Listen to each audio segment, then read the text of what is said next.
Hey y'all, welcome back to the Skookum Report.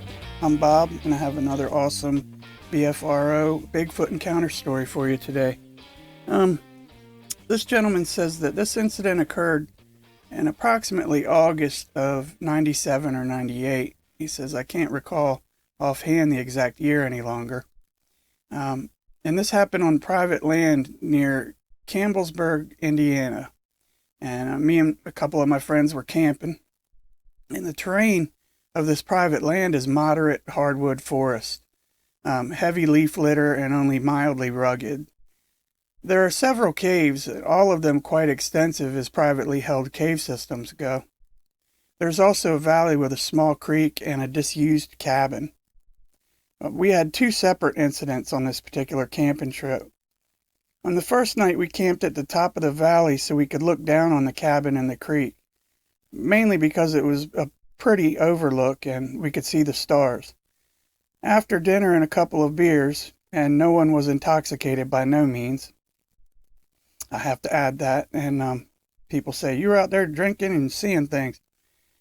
One by one, we headed off to use the restroom, downwind and far away from camp. And on one side of the camp was the valley, and on the other side was a very steep incline, leading down to the privately owned field that no one could trespass without risk of at least arrest, if not worse.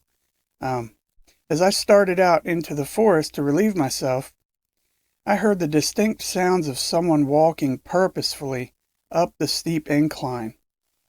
The footfalls were heavy enough to be heard distinctly apart from the shuffling of leaf litter. I squatted down and thinking it was the adjacent property owner coming over to complain about the noise or trying to chase us off, even though we had full permission to be camping on this property we were on. The footfalls stopped at the top of the incline, and then whoever this was, or whatever this was, it took off running at full bore into the deeper parts of the forest. The footfalls were very distinctly bipedal, and not the rapid sound of deer footfalls or any other type of animal. I didn't know who this may be, so I called out to them just in case it was a person and not an animal. The running continued and no response was given, so after I did my business, I went back to the camp, and the other guys agreed that they had heard footfalls too and thought it was me. None of us saw anything at the time. About 2 hours later, we heard a very loud scream, starting at a low pitch and rapidly increasing to a piercing screech. We heard this only once, and it caused the forest sounds to stop. About two to 3 minutes later, the normal forest sounds started again. We then decided to turn in for the night. We had been creeped out enough for one night. We all slept in the van on our trips, so we climbed into the van and fell asleep. Now, it must have been around 2 or 3 a.m. One of the other dudes I was with on this trip yelled out and woke us all up. He'd awakened to see a large arm. He never specified anything other than it was very large and the hand was large and dark. He saw this large arm reaching into the van window and taking food out of the front seat. We looked, and the food was partially missing, and the remainder had spilled out about the seat and the floorboard. I can't say for sure if he was dreaming, hallucinating, or just spooked from the earlier things that had happened and mistook a raccoon for an arm or something like that, but something had definitely disturbed the food, and I don't know what that specifically was, though I personally made the connection to our visitor from earlier that had visited the camp. No tracks were found in the camp, but we could see where something large had ascended the steep incline the night before when we investigated the next morning. These were just large gouges in the hillside and disturbances in the leaf litter, nothing more than that. But whatever or whoever came up that incline had marched right up and never even hesitated. We didn't have tools to measure anything, to take pictures or record what we saw, as we didn't even think it was Bigfoot at the time, but rather an animal or the other property owner at this point. We camped in the valley for the remainder of that trip without incident. Now, we returned about a year later, and we decided that we'd camp in the valley for this particular trip. It was creepy up on that hill, and plus, we were still thinking the adjacent property owner would be angry at us, being up there with a bonfire and making noise at night.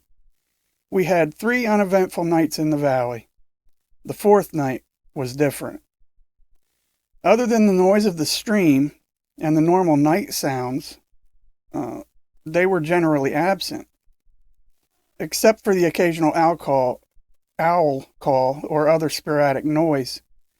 It was quite eerie that night. All we could hear was the creek, no other noises. We went to bed around 1 a.m., and this time we were camping in tents and not the van. And about an hour later, we heard the familiar footfalls, this time descending the valley wall on the opposite side of the creek. There were 2 or 3 footfalls, and then a sliding sound, and then 20 to 30 seconds of silence. And this process repeated itself until the person had reached, we assumed, the edge of the creek opposite us. After what seemed like an eternity, the person crossed the creek very slowly. We could hear gentle splashes with each step. And once in our camp, we could hear shuffling sounds. Now, our fire had gone out by this time, so we couldn't see anything through the tent walls. And none of us really cared to confront whoever or whatever this was anyway, for that matter. And after about 30 minutes of shuffling, our cooler was forcefully knocked to the ground. Silence followed that for a while, and then eventually we fell back asleep. I awoke sometime later to the sound of someone approaching the tent. As I looked up through the rainfly, a head appeared and looked down at me. As we were under the tree canopy, the lighting was very poor, and I could see that the head was very large. There was coarse hair on top and sticking out to the sides in places, but the face was in shadow. At this point, I gasped, made some kind of noise, and the head quickly moved out of view. I could hear it cross the creek and head up the hill, and it was gone. I mentioned this to the guys the next morning, and none of them noticed it return for the second visit but me. I was the only one.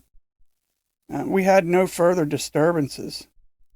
Now, neither time did I feel threatened or any negative feelings other than the fear that I felt encountering an unknown visitor, whether it was human or otherwise. But that head looking in my tent at me, that freaked me out.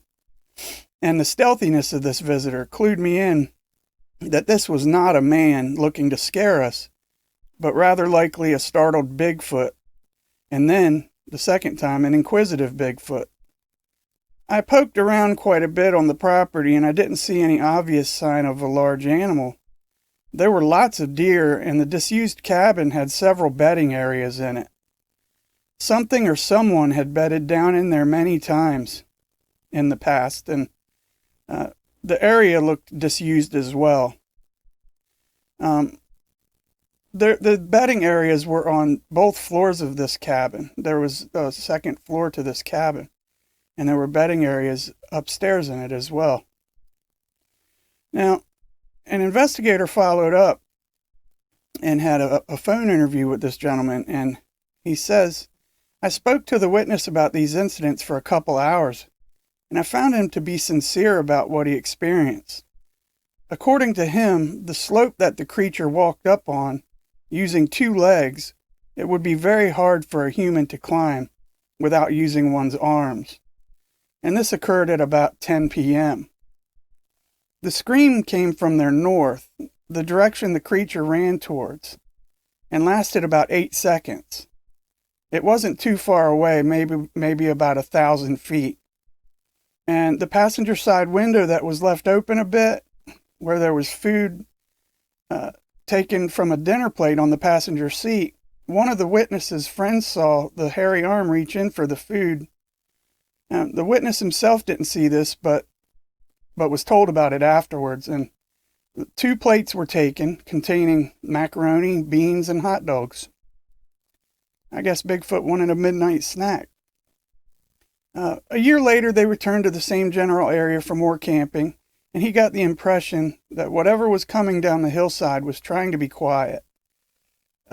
His 2 friends he had with him had awakened when the cooler fell in the camp area and woke them up. When they talked about the noise and all the sounds coming from outside of the tent quieted. Eventually, the camp intruder had come up to the tent and looked down inside it. The witness had been awake at this time and stared at it for about 5 seconds. And after it moved out of view, he heard it cross the creek and assumed it left. Now, nothing else happened that night, and there were no footprints to be found on the dry, compact ground, and no food was taken. That's an incredible encounter story. Let me tell you one thing would happen to me if I looked up and saw a big head looking down at me inside my tent. I'd have to get some new pants. That's just all there is to it.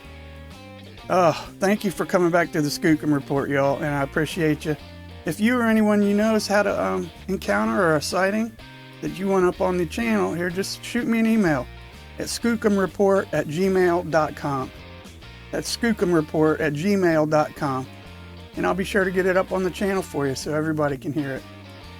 And once again, I just want to thank y'all and take care, and I'll see you again soon on the Skookum Report. Bye now.